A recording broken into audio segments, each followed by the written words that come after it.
ओम सजात्म स्वरूप परम गुरु शुद्ध चैतन्य स्वामी ने नमः। समय सार जी के अनमोल वचनों को जानते हुए हमने भूतार्थ अर्थात आदरने योग्य उपादेय और अभूतार्थ अर्थात छोड़ने योग्य व्यवहारने इन दोनों को भेद को समझने का प्रयास किया। 9 तत्वों को 6 द्रव्यों के स्वरूप को यथार्थ रूप से जानकर वास्तविक अपनी स्वभाव स्वरूप का ज्ञायक भाव का आश्रय करके उसमें ही लीन होने का यथार्थ पुरुषार्थ करना, यही एकमात्र हमारे साधना का लक्ष्य होना चाहिए। आगे 14वीं गाथा में बताते हैं, अनबद्ध स्पष्ट अनन्य अरु जो नियत देखे आत्म को, अविशेष अनसंयुक्त उसको शुद्ध नयतु जान जो।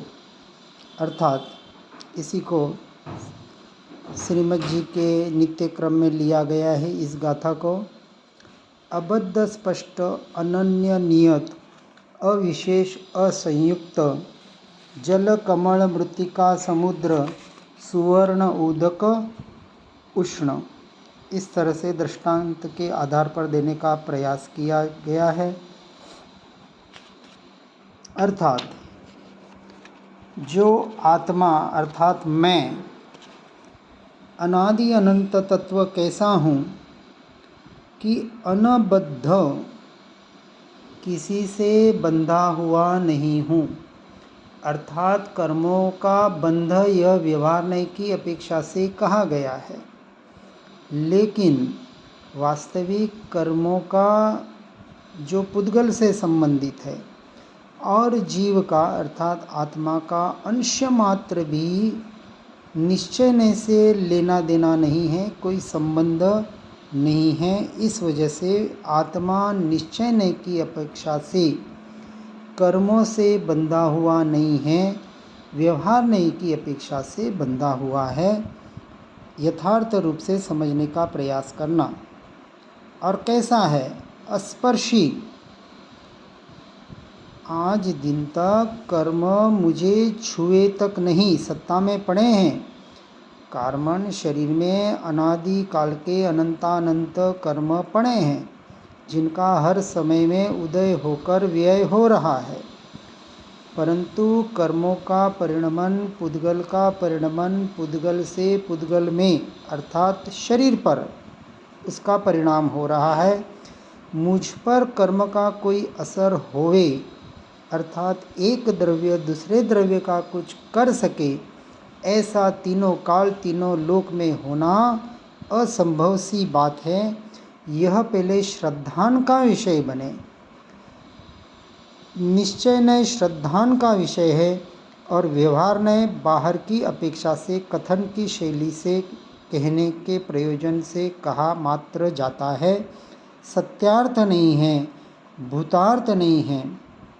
इस तरह से व्यवहार निश्चय का यथार्थ समन्वय जहाँ जो योग्य है उस अपेक्षा से वहाँ उस प्रकार का कथन या व्यवहार करना, उस प्रकार से समझना, यह वास्तविक मुमुक्षु का लक्षण होता है। इसलिए नए अपेक्षा को भी बराबर समझना है और उसको समझकर व्यवहार से हटकर वास्तविक तो अपने शुद्धात्मा का ही आश्रय करना है। और कैसा है? तो कहा अनन्य।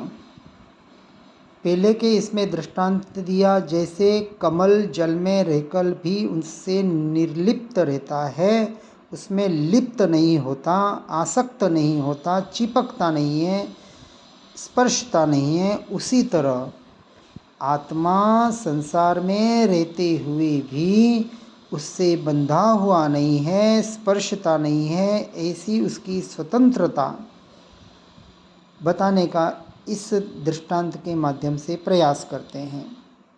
फिर कहा अनन्य है, अन्य रूप कभी हुआ नहीं, हो सकता नहीं। जीव द्रव्य पुद्गल रूप और पुद्गल जीव रूप तीनों लोक में तीनों काल में होना एक दूसरे रूप असंभव है। 100% उसका यहाँ निषेध किया जाता है। अर्थात जैसे मिट्टी का घड़ा बनने के बाद व्यवहार से घी का घड़ा, पानी का घड़ा आदि कहा जाता है, लेकिन घड़ा तो मिट्टी का ही है और फूटने के बाद भी मिट्टी में ही मिलता है। उसी तरह शरीर पंचभूत का बना है, पंचभूत में विलीन हो जाता है। परिवर्तन होना, सड़ना, गलना, बिखरना उसका स्वभाव है, उसके स्वभाव से वो परिणमित होता है, अन्य रूप हो नहीं सकता। कर्म पुद्गल से संबंधित है, इसलिए कर्म जीव रूप हो नहीं सकते।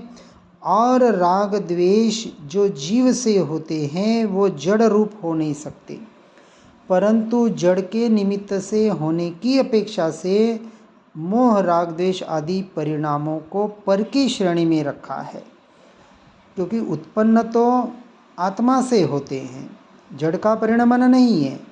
मोह राग द्वेष के परिणाम, भावों का परिणाम आत्मा से होता है, परंतु आत्मा की मलिन पर्याय होने की वजह से उसे अन्य के श्रेणी में रखकर वहाँ से उपयोग को हटाकर उपयोग को अपने स्वरूप और स्वभाव में स्थिर करने का यथार्थ पुरुषार्थ करना, यह इस बात को बताने का प्रयास किया जाता है।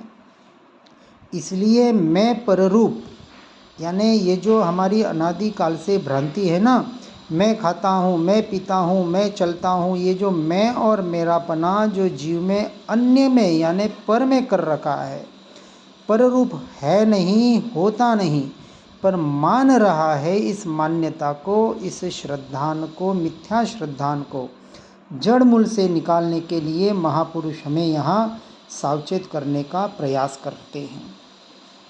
और तीसरी बात बताई, यानी देखो पहली बात बताई आत्मा यानी मैं कैसा हूँ, अनबद्ध हूँ, किसी से बंधा हुआ नहीं हूँ, अस्पर्शी हूँ, परद्रव्य पर भाव मुझे स्पर्शे तक नहीं। फिर मैं अन्य रूप कभी हुआ नहीं, अन्य मेर मुझ रूप कभी हुआ नहीं, हो सकता नहीं। फिर अब तीसरी बात बताते हैं, नियत है, नित्य है, पर्याय अनित्य होते हुए भी, अर्थात परिणमन के काल में भी जो अपरिणामी ऐसे ध्रुव तत्व की ओर दृष्टि करता है। अनित्यता के काल में पर्याय अनित्य है, जिसकी पर्याय दृष्टि है वो अनित्यता में अर्थात पर में जीने का प्रयास कर रहा है, और वास्तविक जिसकी ध्रुव तत्व पर अपनी आत्मा पर दृष्टि है, नित्य तत्व पर दृष्टि है, वही अपने स्वरूप और स्वभाव का आश्रय लेके मोक्ष मार्ग में आगे बढ़ सकता है। इस तरह से जो अपनी आत्मा को देखता है, अर्थात सीधी सी बात एक ही है कि परद्रव्य परभाव रूप अपने को नहीं मानता स्वद्रव्य स्वभाव की अपेक्षा से। इसलिए दोनों के स्वरूप को समझना जरूरी है। पर के स्वरूप को इसलिए समझना है कि पर से दृष्टि हटानी है। अनादिकाल से इस जीव ने पर में अपने दृष्टि को भटकाकर अपने आप के साथ सबसे बड़ा धोखा किया है। सबसे बड़ा छल स्वयं से स्वयं ही कर रहा है, लेकिन इस बात को जीव यथार्थ रूप से समझ नहीं पा रहा है। अरे जो नहीं सुन रहे हैं उनकी बात तो अलग, जो सुन पढ़ रहे हैं सालों से वह भी इस बात को क्यों नहीं समझ पा रहे हैं, वास्तविक ये बहुत बड़ा प्रश्न चिन्ह खड़ा होता है।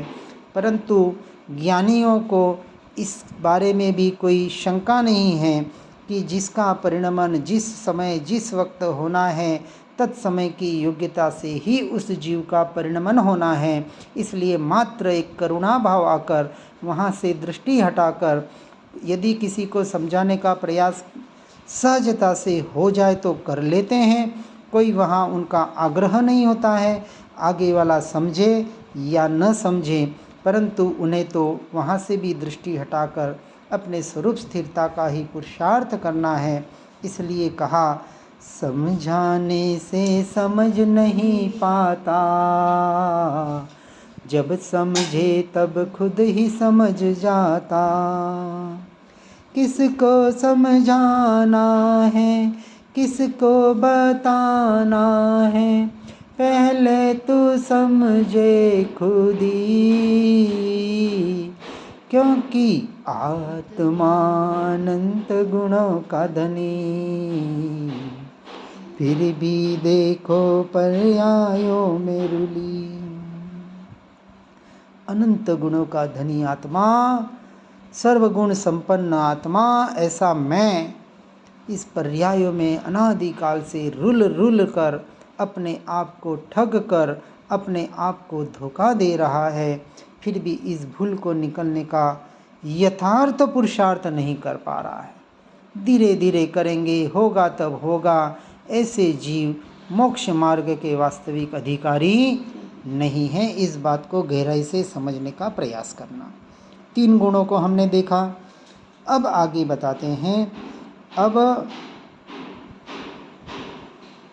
ऐसे कहा, नियत के दृष्टांत को समुद्र की दृष्टांत से बताया जाता है कि समुद्र, जब हम किनारे पे खड़े होते हैं तो लहरे रूप समुद्र दिखता है।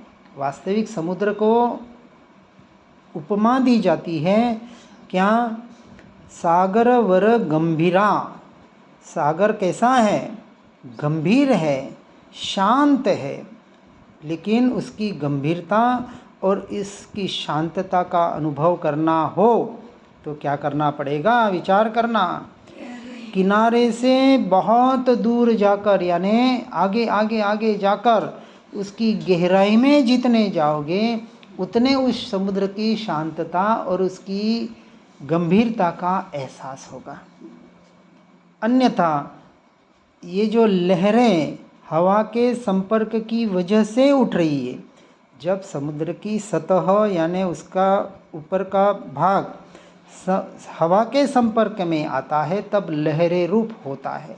अपन देखते हैं जितनी ज़्यादा तेज़ हवा उतनी लहरें ऊंची ऊंची उठती है। बहुत बार आता है ना, मुंबई के तट पर या ऐसे 25-25, 40-40 फीट की लहरें ऊंची उठती है। तो ये किस वजह से?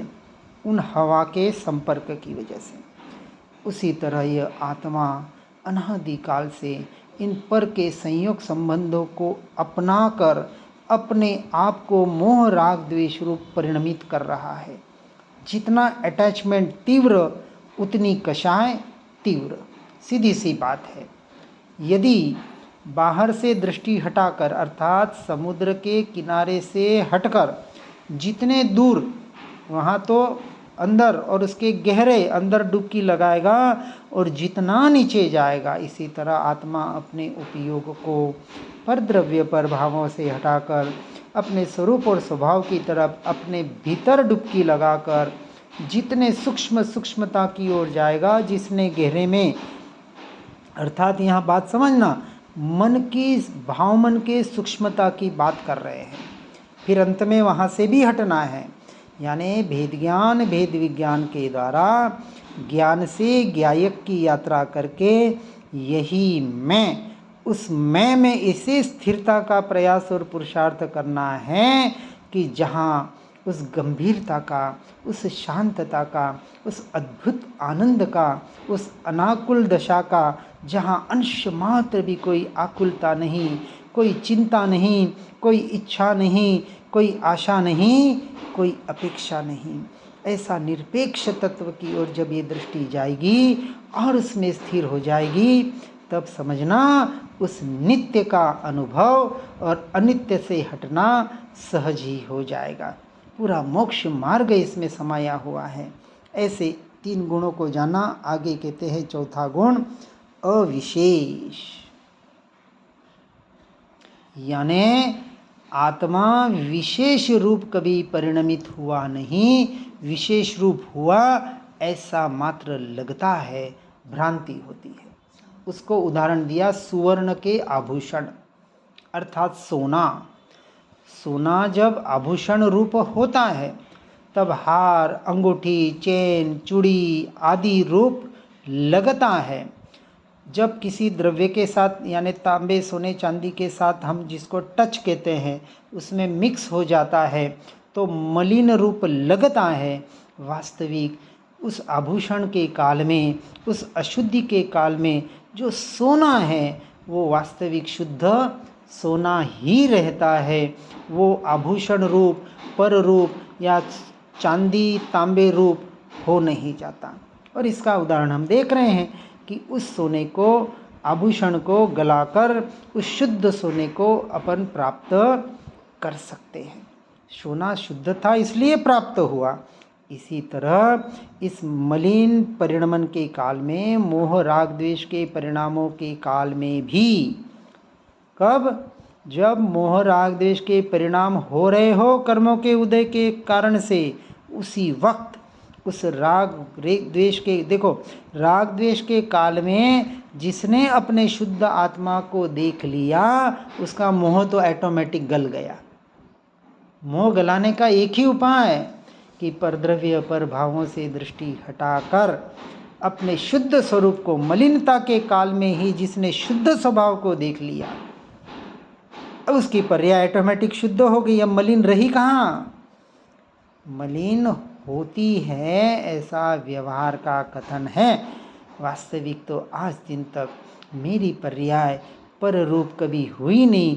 अरे पर रूप होना तो छोड़े, यहाँ तक हमारे महापुरुष कहते हैं कि पर को जानना ये भी मेरी क्रिया नहीं है, मेरा कार्य नहीं है। पर रूप होना तो कोसों दूर की बात। विशेष रूप से आया था ना कि विशेष रूप, अविशेष, विशेष रूप कभी होती नहीं है, अविशेष रूप है। यानी पररूप जिस अपन जो विशेष रूप अर्थात परिणमित होना, मोह राग द्वेष रूप जो आत्मा परिणमित हो रहा है ऐसा आभास हो रहा है, भ्रांति हो रही है। जैसे लगा कि सोना आभूषण हो गया, सोना 50 टच का हो गया, 70 टच का हो गया, सोना नहीं हुआ है। सोना तो उस काल में भी शुद्ध है। सोना जब बंगड़ी है तो भी सोना है, सोना जब हार है तो भी सोना है, सोना तो सोना है। ये चीज तो मैं बहुत बार अनुभव करती हूँ कि मैं गुस्सा भी गुस्सा भी हो रहा है तो और शांति भी आ रही है। अभी हाँ, तो इसमें ये समझना है कि उस वक्त आपका उपयोग कहाँ है। जिसका उपयोग शुद्ध सोने पर है वो सोने को ही देखेगा। इसी तरह जिसका उपयोग अपनी आत्मा पर, स्वरूप और स्वभाव पर है वो इस परिणामों के काल में भी, अर्थात भेद ज्ञान और भेद ज्ञान का जिसका अभ्यास चल रहा है या हो चुका है, अब सम्यक दृष्टि का तो हो चुका है, उनको कुछ करना नहीं है, उनका सहज ही उपयोग ऐसे परिणामों के काल में भी अपनी आत्मा के ऊपर सहज ही जाता है, जा सकता है, भले उस क्रिया के काल में न जाए। भरत चक्रवर्ती श्री राम का उदाहरण हमारे सामने है राग और द्वेष की अपेक्षा से, कि वो युद्ध कर रहे हैं या लक्ष्मण का शव लेकर अपने शरीर कंधे पर घूम रहे हैं। तीव्र राग, तीव्र क्रोध के उदाहरण होते हुए भी वो अपने आप में आने का पुरुषार्थ करने की ताकत उनमें है और आते हैं, ये तो हमने सुना है। और ऐसे ही ज्ञानी पुरुष अपने स्वरूप को, अपना स्वयं का चिंतन अपने से करना है कि आज दिन तक क्या मैं ऐसे परिणामों के कालों में, देखो उस वक्त आए या न आए, हो सकता है कुछ देर के बाद आ जाए, लेकिन कितनी देर के बाद आ रहा है ये आपके अभ्यास पर डिपेंड करता है। ऐसा अविशेष रूप और अनसंयुक्त, किसी से संयुक्त हुआ नहीं, हो सकता नहीं, ऐसा जिसका स्वभाव है, किसका? सभी द्रव्यों का। वास्तविक ये जो विशेषण हैं, एक द्रव्य दूसरे द्रव्य को स्पर्शता नहीं, सिर्फ इतना ही है कि हमें अन्य द्रव्य से कोई लेना देना न होने की वजह से हम उसे अपने आप पे घटित करने का प्रयास करते हैं। वास्तविक कोई भी द्रव्य किसी द्रव्य से कभी स्पर्शता भी नहीं, किसी द्रव्य का परिणमन कर सकता नहीं, परिणाम कर सकता नहीं, ऐसी स्वतंत्रता हर द्रव्य की है। इसलिए परद्रव्य पर भावों की स्वतंत्रता को समझकर वहाँ से दृष्टि को हटाकर अपने दृष्टि को अपनी आत्मा पर, अपने स्वरूप और स्वभाव पर करने का प्रयास और पुरुषार्थ करना, ये विशेषण इसलिए बताए जा रहे हैं, सबका उद्देश्य तो एक ही है, क्या कि परद्रव्य पर भावों से उपयोग को हटाकर अभेद अखंड त्रिकाली ध्रुव तत्व पर दृष्टि करके उसमें ही स्थिर होने का प्रयास और पुरुषार्थ करना, इतना ही, और यही मोक्ष मार्ग है। इसके अलावा दूसरा कोई मोक्ष मार्ग हमारे समझ में तो नहीं आया, इतना पढ़ने सुनने समझने के बाद। ऐसा असंयुक्त और उसके असंयुक्त यानी पररूप परिणमित होता हुआ दिखाई देते हुए भी होता नहीं है। इसलिए जो अपने स्वरूप को स्वभाव से एक अंश मात्र भी कभी डिगा नहीं, डिग सकता नहीं, ऐसा जिसका स्वभाव जानना जानना जानना जानना जानना जानना जो निरंतर बह रहा है, और ये जो जानना स्वयं से स्वयं का हो रहा है, ऐसा जिसका स्वभाव है, और ऐसे स्वभाव से जो एक समय के लिए भी कभी बाहर गया नहीं, जा सकता नहीं, ऐसा जिसने श्रद्धान कर लिया और उस श्रद्धान के आधार पर जो साधना करता है, इसलिए उसको उदाहरण पानी का दिया जाता है। पानी जब आग के संपर्क में आता है, अग्नि के, तो गर्म हुआ ऐसा प्रतिभासित होता है, लेकिन गर्म होने के बाद भी वो पानी अपने शांत स्वभाव को छोड़ता नहीं है। देखो 100 डिग्री कितना भी उबला हुआ पानी हो और अग्नि के ऊपर डालें, क्या काम करेगा? वो अग्नि को बुझाने का ही काम करेगा। वास्तविक गर्म चीज़ गर्म से मिल जाए तो गर्मी बढ़नी चाहिए, ऐसा नहीं होता है। पानी का स्वभाव शीतलता है, और वो शीतलता अपने स्वभाव से कभी वंचित होता नहीं, हुआ नहीं, हो सकता नहीं। चाहे ठंडे से ठंडा पानी हो या गर्म पानी हो, वो प्यास बुझाने का ही काम करेगा। प्यास बढ़ाएगा नहीं कि गर्म पानी पी लिया तो प्यास बढ़ गई और ठंडा पानी पी लिया तो प्यास बुझ गई। ये गर्म ठंडा ये तो ठीक है, स्पर्शेंद्रिय के हमारे परिणाम है अच्छे बुरे के, ये सारी कषाएं हैं, लेकिन पानी का स्वभाव की दृष्टि से देखें तो उसका स्वभाव तो सिर्फ शीतलता है, प्यास बुझाना है। इसी तरह आत्मा परिणामों की अपेक्षा से, पर्याय की अपेक्षा से मलिन अशुद्ध भले दिखाई देता हो, लेकिन कभी आज दिन तक हुआ नहीं, हो सकता नहीं। ऐसी वास्तविक श्रद्धान के आधार पर जो अपने स्वरूप और स्वभाव की दृष्टि करता है, वही वास्तविक मोक्ष मार्ग का अधिकारी है। ऐसे यथार्थ मोक्ष मार्ग को सुनकर समझकर अपने जीवन को मोक्ष मार्ग की ओर बढ़ाने का प्रयास करने का पुरुषार्थ करें। इसी भावना के साथ ओम नमः सिद्धम। हे जिनवाणी भारती तोहर दिन रैन, जो तेरा शरणाग्रह सो पावे सुख चैन।